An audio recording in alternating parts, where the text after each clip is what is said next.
Binafsha shu'lasi. Ikkinchi kitob. Usoma Muslim. Ulg'ayish. Kunlar bir-birini quvib, haftalarga aylandi. Maryam Rozi yangi hayotga ko'nishi uchun nimaiki kerak bo'lsa, barchasini muhayyo qildi. Unga bir necha vazifalardan iborat kundalik jadval tuzib berdi. Jadval anchagina tig'iz edi. Rozi kunni Maryam bilan nonushta qilishdan boshlar, so'ng janob Nizom bilan 3 soat dars qilardi. Ustoz Nizom Roziga o'qish yozishni, hisob-kitobni mukammal o'rgatishi uchun Maryam undan Haninga o'tadigan darsni biroz keyinga surishni so'radi. Rozi ta'limda ancha ortda qolgan bo'lsa-da, ustozning qizg'in darslari qisqa vaqt ichida samara bera boshladi. Bunga Rozidagi kuchli ishtiyoq sabab bo'ldi. Ustoz Nizomning darsi tugagach, Maryam Rozi bilan tushlikka o'tirib, nimalarni o'rganganini so'rar, eng mayda tafsilotlargacha birga muhokama qilardi. Maryamga Rozining o'z yutuqlari, rivojlanib borayotgani, muallimi uni doim maqtayotgani haqida to'lib-toshib so'zlashini eshitish ayniqsa huzur bag'ishlar edi. Maryam atayin uning uchun tuzib bergan jadvalga binoan Rozi tushlikdan keyin Jobir bilan mato fabrikasiga boradi. U fabrikani Molik boshqaradi. Maryam Molikka qat'iy ko'rsatma bergan bo'lib, unga binoan Molik Roziga fabrikadagi ish jarayonini batafsil tushuntirishi kerak. Molik bundan norozi bo'lsa ham Maryamning buyruqlariga qarshi chiqa olmaydi. Shunday qilib, Rozi kunning qolgan qismini fabrikada o'tkazar. Ish tugagach, yana Jobir bilan qaytib, uyga shom paytiga yetib kelar. Maryam uni qasrning kiraverishida kutib olardi. Maryam Rozini kutib olishini biror kun ham kanda qilmas. Keyin kabinetiga olib kirib, fabrikada bo'lgan ishlar haqidagi gaplarni erinmay tinglar edi. Bu paytda Saboh boshqa xizmatkorlar bilan odatdagidek kechki ovqat dasturxonini tuzash bilan band bo'lardi. Maryam xonim Rozi bilan bo'ladigan bu uchrashuvlardan nihoyatda zavqlanar, Rozining yangi hayotga moslashib borayotganidan, har jihatdan rivojlanib, o'zining yangi qirralarini kashf qilayotganidan, bu haqda to'lqinlanib so'zlashidan juda xursand bo'lardi. Lekin Maryam eng intiq bo'lib kutadigan kun juma kuni edi, chunki bu kunda hamma xizmatchilar dam olardi. Qasrda faqat Saboh bilan uning qizi qolardi. Ular ham kunning asosiy qismini bozorda o'tkazishardi. Ikkovi tushlikni tayyorlab bozorga ketishar, shu bilan qosh qorayganda kechki ovqatni tayyorlash uchun qaytib kelishardi. Juma uchrashuvlari bir vaqtning o'zida ham g'alati, ham yoqimli bo'lardi, chunki oldindan reja tuzilmas. Hammasini tasodiflarga qo'yib berilardi. Rozi ba'zan uzoqroq uxlab kech uyg'onar, keyin Maryamni bog'da yoki oshxonada borib qaytishda tasodifan uchratib qolardi. Bunday tasodifiy uchrashuvlar odatda qisqa suhbat bilan tugardi. Maryam bunday suhbatlardan zavqlansa-da, Rozini majburan ushlab turmas yoki suhbatni kabinetda davom ettirishni taklif qilmas edi. Asta-sekin bunday suhbatlar borgan sari uzaya boshladi. Bir safar Rozi gapga kirishib ketib, Maryamga fabrika faoliyatini rivojlantirish bo'yicha takliflar ham berdi. Bu takliflar ichida ishchilarning sharoitini yaxshilash, maoshini oshirish ham bor edi. Chunki Rozi ishchilar bilan gaplashib, ularning shikoyatlarini ham eshitgan edi. Molik esa odatda bunday shikoyatlarni e'tiborsiz qoldirardi. Maryam bu takliflarning hech birini qabul qilmadi, faqat tinglash bilan cheklandi. Rozi ham shunday qilish shart deb turib olmadi, chunki bu gaplarni suhbat davomida shunchaki aytib o'tgan edi. Rozining kun tartibi bilan asosan kechki ovqatdan keyin yakunlanar. Bu paytga borib o'zi ham ancha charchagan bo'lardi. Bu charchoq ta'sirida to'g'ri xonasiga borib chuqur uyquga ketar, shu bilan tongda uyg'onardi. Tongda esa yana har kungi tartibli hayotini zavq-shavq bilan, intizom bilan boshlardi. Shu tarzda 6 oyga yaqin vaqt o'tdi. Rozi bu vaqt ichida ancha katta natijalarga erishdi.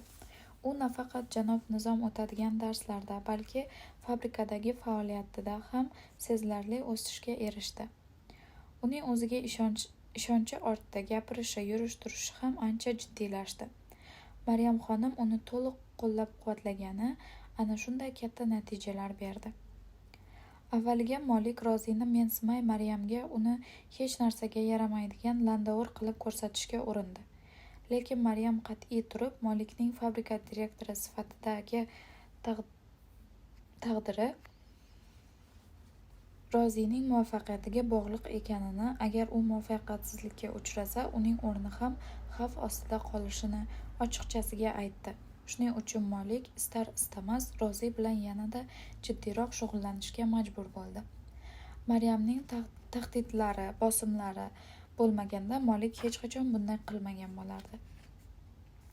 Janob Nizom esa ketishdan oldin Maryam xonim bilan uchrashib, Rozini rosa maqtadi. Uning darslarni tez o'zlashtirishdan hayratda ekanini aytib, Rozi bilan Haninning darslarini birlashtirishni taklif qildi. Maryam qoshini chimirdi. Ularning darsini birlashtirish shartmi? Nizom vazminlik bilan javob berdi. Yo'q, shart emas, lekin ochig'ini aytsam, janob Roziga 3 soat, keyin Haninga 2 soat dars o'tish meni biroz toliqtirib qo'yapti. Shuning uchun dars o'tishim sal susaygandek tuyulyapti. Ikkovi ham mendan ko'proq manfaat olishi uchun darslarni birlashtirgan yaxshi deb o'ylayman. Ayniqsa janob Roziga yanada foydaliroq bo'ladi. Mening kuchim ham, vaqtim ham ancha tejaladi. Yaxshi, sizga shu qulay bo'lsa e'tirozim yo'q. Darslarni qo'shavering. Rahmat Maryam xonim, juda minnatdorman. Ertasi kuni tongda Rozi odatdagidek pastga tushib, Maryam bilan nonushta qildi. Maryamning chehrasidan toliqqani, biroz xavotirda ekani sezilib turar. Gap-so'zlari ham uzuq-yuluq edi. U nonushtasini yemay, faqat qahva ichardi. Rozi buni payqadi. Sizga nima bo'ldi, Maryam xonim? Maryam finjonni dasturxonga qo'yib, unga qaradi. Hech narsa. Nega so'rayapsan? Har doimgidek xursand emassiz. Nimadir ta'bingizni xira qildimi?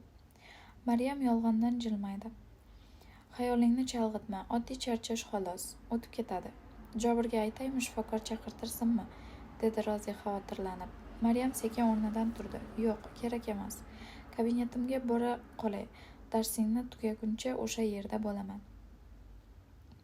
Rozi ovqatlanish xonasidan chiqib ketayotgan Maryamni kuzatarkan hayron bo'ldi. Mayli, yaxshi, peshinda ko'rishamiz. Maryam hech narsa demay xonasiga kirib ketdi. Xonim xonadan chiqishi bilan Saboq kelib, xonimning qahvasini oldida xonimning kabinetiga olib keta boshladi. Saboq eshik oldiga yetganida Rozi undan so'radi. Maryam xonimga nima bo'ldi? Xotir olmang, Rozi. O'zlari aytgandek oddiy toliqish, xotirjam bo'ling. Rozi daftar qalamlar solingan portfelini stol ustiga qo'ydi. Ha, mayli. Rozi darsga kerak bo'ladigan narsalarni tayyorladi. Xizmatchilar stol ustidagi idish-tovoqlarni yig'ishtirib olishdi. Shu payt qasrning darvozasi taqilladi. Oshxonadan yugurib chiqqan Hanin ovqatlanish xonasidan o'tib darvozani ochdi. So'ng xushchaqchaq ohangda salom berdi. Xush kelibsiz, janob Nizom. Keling, kiravering. Nizom ichkariga kirib so'radi. Darsga tayyormisan, boshlaymizmi? Hanin hayron bo'ldi. Nega? Menikiga hali bor-ku, hozir janob Rozining darsi. Bugundan boshlab darslaringiz bir vaqtda bo'ladi. Rostdanmi? Dedi Hanin xursand bo'lib. Ha, bo'la qol. Daftaringni olib kel. Hanin xonasiga yugurdi, biroq yo'lda to'xtab muallimga iltijo bilan qaradi. Lekin uyga vazifamni hali qilmagandim, ustoz. Janob Roziga dars o'tayotganingizda tayyorlab olmoqchi edim. Kechgisi yo'q. Buguncha indamayman. Faqat buguncha. Haninning ko'zlari shodlikdan chaqnab ketdi. Rahmat, hozir kelaman. Daftar qalamimni olib kelay. Nizom ovqatlanish xonasi tomon yurib, unga kulib qaradi. Bo'la qol, kechikma. Hanin tashqariga chiqib, daftarlarni olib kelish uchun onasi bilan birga yashaydigan qasrga tutashgan binoga yugurdi. Ustoz Nizom Rozining ro'parasiga kelib o'tirdi. Rozi o'rnidan turib, ustozni qarshi oldi. O'tirishdan oldin boshini egib salomlashdi-da, unga daftarni uzatdi. Masalalarni 2 marotaba yechib qo'ydim. Nega 2 marta? So'radi daftarga ko'z tashlab Nizom. Oldin siz o'rgatgan yo'l bilan yechdim, keyin o'zim topgan yo'l bilan yechdim. Anchagina qisqaroq yo'l ekan. Nizom Rozining masalasini qanday yechganini ko'rib hayron qoldi. Sen topgan yo'l ajoyib ekan-ku, barakalla. Rahmat, dedi Rozi faxr bilan. Rozi, senga bir savolim bor edi. Bemalol ustoz, qanaqa savol? Esingdami, birinchi marta shu yerda ko'rishganimizda mutaxassisliging nima deb so'ragandim. O'shanda nega javob bera olmaganingni birinchi darsni boshlaganimizda tushunganman. Xafa bo'lmaginu, nega sendek aqlli yigit maktabga bormagansan? O'qishga oldinroq harakat qilmagansan? Biron nima to'sqinlik qilganmi? Bu savolingiz oldingisidan ham qiyin bo'ldi ustoz. Nizom jilmaydi. Mayli, javob berishing shart emas. O'qituvchi bo'lganim uchun shunaqa savol tug'ildi-da menda. Qanchadan qancha o'tkir aql egalari bor, lekin o'zi loyiq bo'lgan imkoniyatga ega bo'lolmay qoladi. Imkoniyat topganida esa kech bo'ladi. Shu narsa meni ko'p o'ylantirib qo'yadi-da. Men ham kech qoldimmi? Yo'q, albatta. Nega unday deysan? Darslar menga katta foyda beryapti, lekin buning o'zligimga, shaxsiyatimga aloqasi yo'q. Juda qiziq fikr. O'qimagan odamdan ko'ra tarbiyaliroq bo'lmaydi demoqchimisan? Yo'q. Onam meni maktabdan chiqarib olayotganida mehnat ham o'qishdan kam emas, hatto ba'zan o'qishdan ham muhimroq bo'ladi deganlar. Bilaman, onamning bu gapi xato, lekin baribir bu darslar meni yaxshiroq odamga aylantiradi degani emas. To'g'ri, o'qish hayotimni yengillashtiradi, bunga shubha yo'q. Nega bunday deyapsan? Onang seni maktabga yubormagani uchun nimalardan quruq qoldim deb o'ylaysan? To'g'risi, hech narsadan quruq qolganim yo'q. O'qimaganim uchun ko'p ham narsadan mahrum bo'ldim deb hisoblamayman. Toki Maryam xonim menga o'qishing kerak deb qayta aytmagunicha o'qishga ehtiyoj sezmadim. Nima demoqchiligimizni tushunyapsizmi? Ha, rostini aytsam, onangning gapidagi bir jihatga shaxsan qo'shilaman. Akademik ta'lim haqida shunday desak bo'ladi, lekin umumiy boshlang'ich ta'lim haqida emas. Nima demoqchisiz? Hamma ham olim bo'lishi shart emas demoqchiman. Hamma shifokor yoki yurist bo'lib ketaversa, ko'chalarni kim supuradi, chiroqlarni kim sozlaydi, kim ekin ekib hosil teradi, kim taraq-turuq qilib uy quradi? Bu savolni rivojlanayotgan jamiyatda talab bilan taklif muvozanatini e'tiborsiz qoldirib, odamlarni faqat o'qishga majbur qilayotganlarga berish kerak. Ular insonning xohishini, qiziqishini, iste'dodini chetga surib, eng zo'r diplomlargina yorqin kelajakning kafolati deb uqtirishadi. Aslida o'sha akademik ta'lim talab qilmaydigan ko'plab kasblarsiz hayot yo'q. Xalqning qornini to'q, ustini but qiladigan shular. Busiz mustahkam iqtisodiy poydevor yaratib bo'lmaydi. Bunday kasb-hunarlar avloddan avlodga o'tib keladigan amaliy bilimlar bo'lib, nima qilishni biladiganlardan ko'ra qanday qilishni biladiganlarni ko'proq yetishtiradi. Siz jamiyatimizda qabul qilingan deyarli barcha tushunchalarga teskari gaplarni aytyapsiz-ku? Meni to'g'ri tushungin, Rozi. O'qish, yozish, hisob-kitob kabi narsalar taraqqiyotning muhim poydevori hisoblanadi. Buning tortishadigan joyi yo'q. Lekin bu bilimlarni chuqur o'rganish har doim ham yuksalishning asosi bo'lavermaydi. Bu xuddi bir toifa odamlar qilsa, qolganlarning zimmasidan soqit bo'ladigan vazifaga o'xshaydi. Shunday ekan, akademik fanlar bo'yicha mutaxassis bo'lmaslik insonning qadrini belgilab beradigan omil bo'lmasligi kerak. Zero, akademik ilmiy darajalar ko'pincha pichoqqa ilinadigan amaliy natija bo'lmasa ham berilaveradi. Ba'zi kimsalar egallab turgan mansabiga ortiqcha mashaqqatlarsiz ter to'kmasdan ham erishadi. Natijada gerdaygan oddiy konditsioner ustasini yoki kiyimini yamab beradigan tikuvchini mensimaydigan kimsaga aylanadi. Ular insonning hayotini yaxshilaydi, anavlar esa hayot haqida og'iz ko'pirtirib gapirishni qoyillatishadi. Lekin boshlang'ich ta'lim hammaga shart bo'lib qolaveradi. Ha, ilm olish, o'rganish har bir insonning ham haqqi, ham burchidir. O'qish, yozish inson tabiatan intiladigan, uni johillikdan olib chiqadigan eshikdir. Lekin hammani oliy ta'limga majburlash ko'pgina muammolarni keltirib chiqaradi. Holbuki, hozirgi ko'pgina rivojlangan davlatlar o'z qiziqishlari ortidan ergashgan insonlar hisobiga barpo qilingan. Demak, oliy ta'lim hamma uchun zaruriy emas. Har kim o'zi qiziqqan narsani o'rganishga haqli. Rollarimiz almashib ketmadimi? Dedi Rozi kulib. Nizom tabassum qildi. Biz aslida bir yo'ldamiz, faqat farq shundaki, bir-birimiz bilan oldindan hech qanday shartlar qo'ymay gaplashyapmiz. Shu payt Xanin qaytib kelib, Rozining yoniga kursini olib o'tirdi-da, hayajon bilan Nizomga qaradi. Tayyorman, ustoz. Rozi shijoatga to'lgan Xaninga qaradi. Nimaga tayyorsan? Bugundan boshlab darsimiz birga bo'lar ekan. Ustoz aytdilar. Rozi muallimga qaradi. Rostdanmi? Ha, yoki alohida o'taylikmi? Yo'q, lekin men boshlang'ich bosqichdaman-ku, dedi Rozi jilmayib. Sen ancha oldinga siljiding, tirishqoq ekansan. Xaninning darajasiga yaqin kelib qolding. Bugundan boshlab ba'zi murakkabroq darslarni o'tishni boshlaymiz. Uyga vazifalar ham bir xil bo'ladi. Quvonchdan Rozining ko'zlari chaqnab ketdi. Zo'r-ku, boshladik unda. Biz tayyormiz, dedi Xanin. U ham Roziga o'xshab xursand edi. 2 soatdan keyin birinchi mushtarak dars nihoyasiga yetdi. Ustoz Nizom Rozi bilan Xaninni yolg'iz qoldirib jo'nab ketdi. Xanin ustozi bergan uy vazifalarining ko'pligidan noliy boshladi.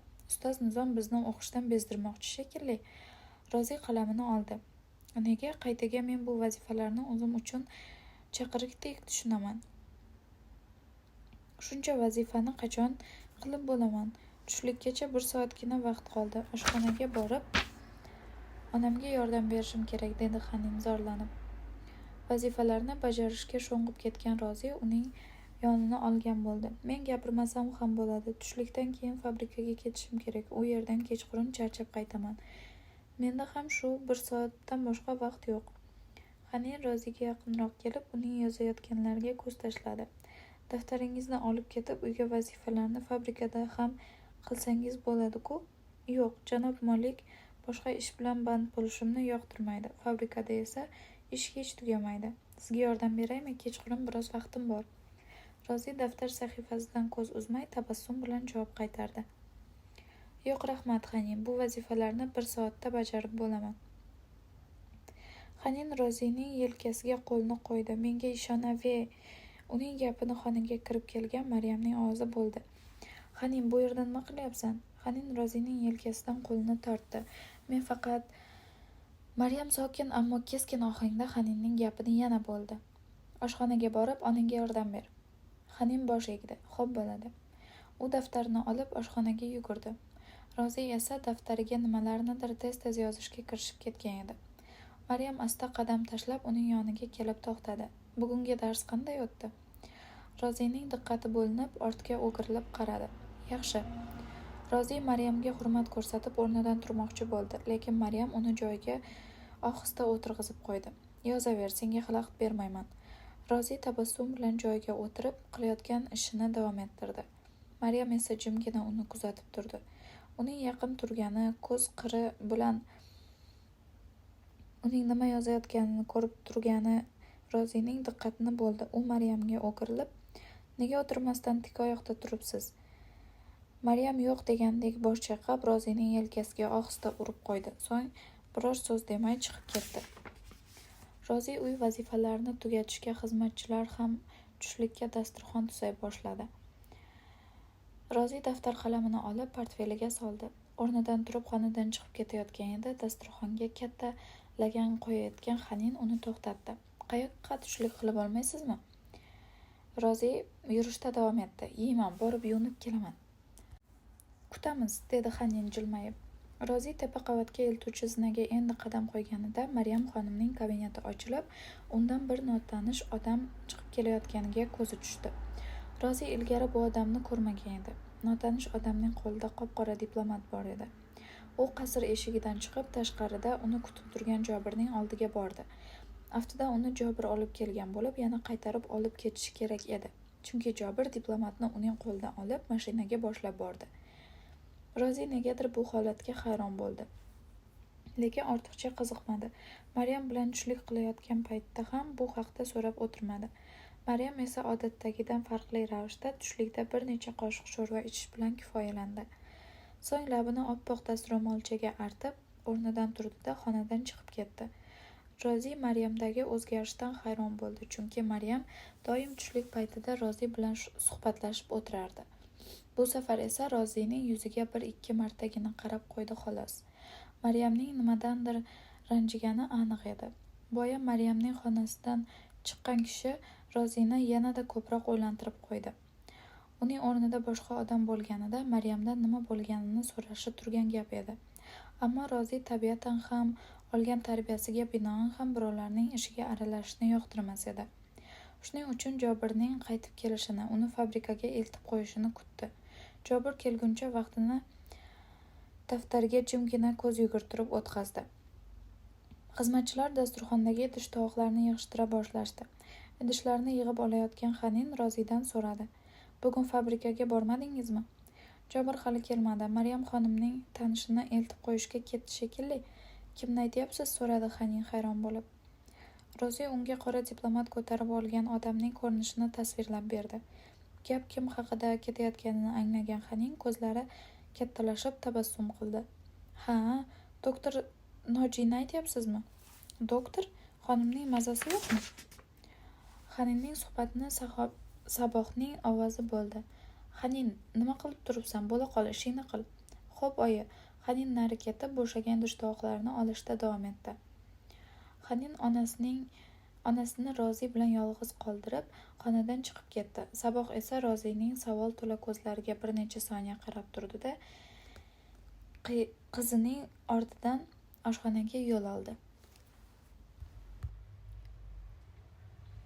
Oradan yarim soatcha vaqt o'tib, qasrning darvozasi taqilladi. Rozi portfelini olib o'rnidan turdi. Darvozani ochib, qarshisida Jobirni ko'rdi. Jobir uni ko'rgan zahoti portfelga qo'l cho'zdi. "Kechikkanim uchun uzr, janob Rozi." Rozi portfelni Jobirga berdi. "Hechqisi yo'q, bu sizning aybingiz emas-ku." Ikkovi mashinaga minib fabrikaga yo'l olishdi. Mashina manzilga yetgach, Rozi tushib, Jobirdan portfelni oldi. "Kechqurun ko'rishamiz. Har doimgi vaqtda sizni tashqarida kutaman. Yaxshi ishlang, janob." Rozi fabrika eshigidan ichkariga kirib, har safargidek to'g'ri Molikning kabinetiga yo'l oldi. Kabinet eshigini taqillatib, Molik izn berganidan keyin ichkari kirdi. Molikning oldiga borib, qarshisiga o'tirayotgan edi. Molik jahl bilan so'rab qoldi: "Nega kech qolding?" Rozi stolga o'tirib, portfelni tizzasiga qo'ydi. "Haydovchi kelishini kutib qoldim. Maryam xonimning oldiga bir kishi kelgan ekan. Jobir uni tashlab keldi." "Qachongacha o'zingni beozor qilib ko'rsatasan?" dedi kinoya bilan Molik. "Beozor? Meni hech narsani bilmaydi deb o'ylaysanmi? Hammasini ko'rib turibman. Niyating nimaligini ham, nimaga erishmoqchi ekaningni ham bilaman men." Rozi beparvolik bilan sovuqqon ohangda javob berdi: "Nima ekan niyatim, aytingchi? Qulog'ingga yaxshilab quyib ol.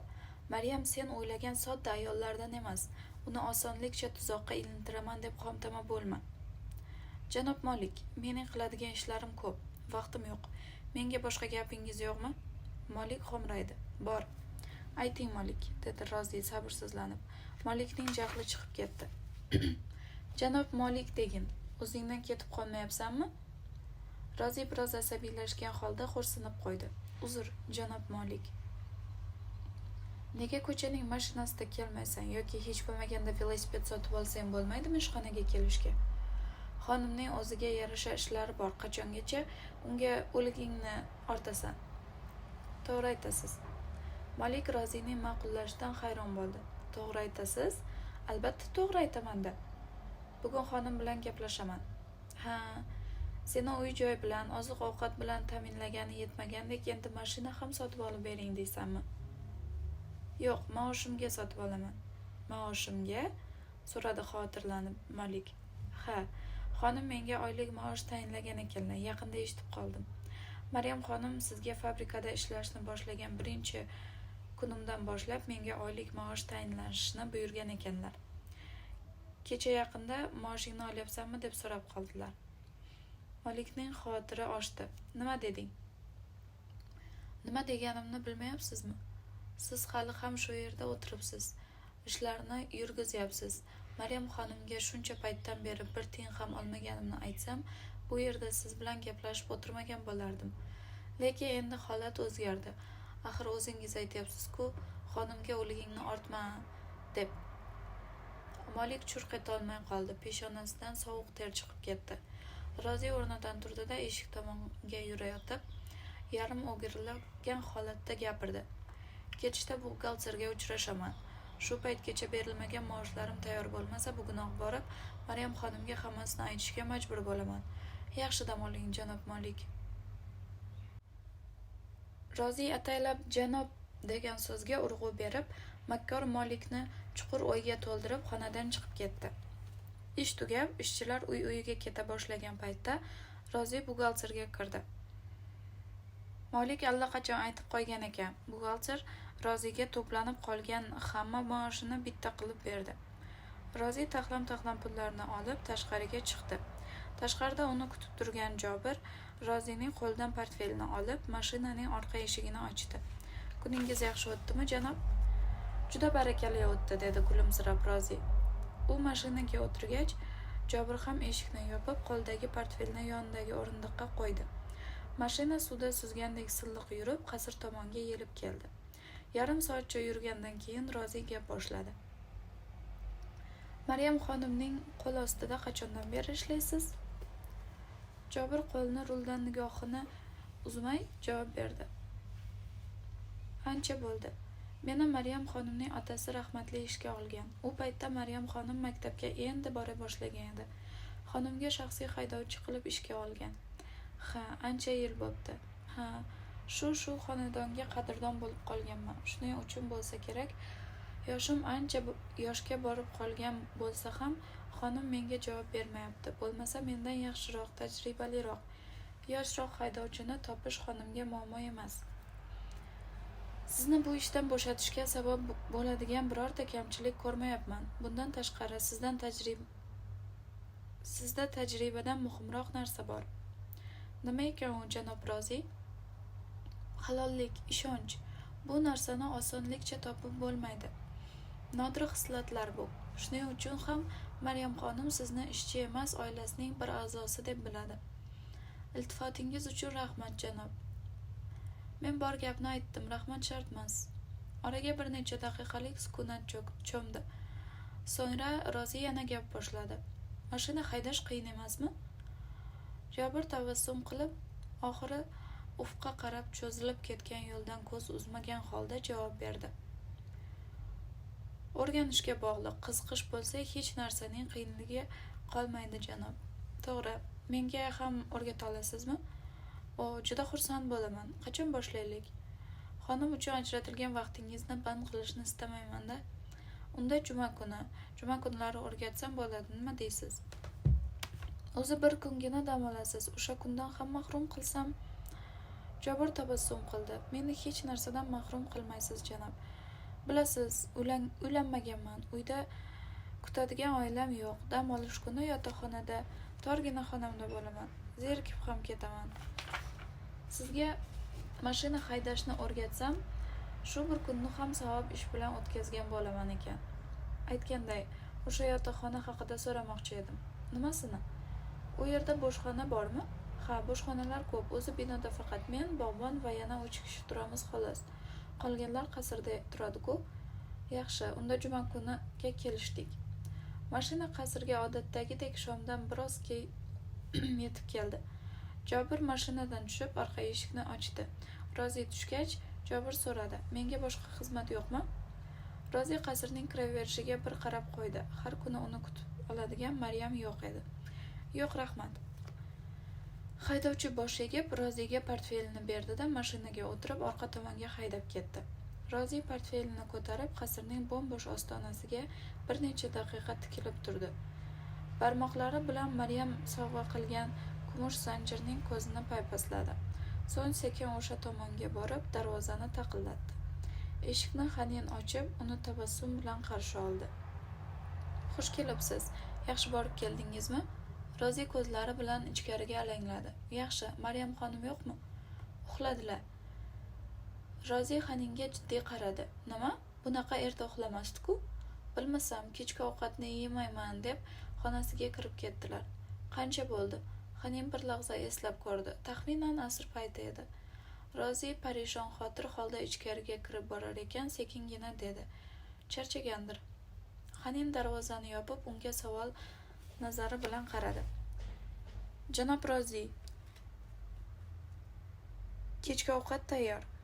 Rozi yuqori qavatga olib chiqadigan zinapoyaning oldiga yetganida, ishtaham yo'q, yaxshi yotib turinglar. Rozi shunday deb Xaninni hayrat ichra qoldirib, tepa qavatga chiqib ketdi. Davomi bor.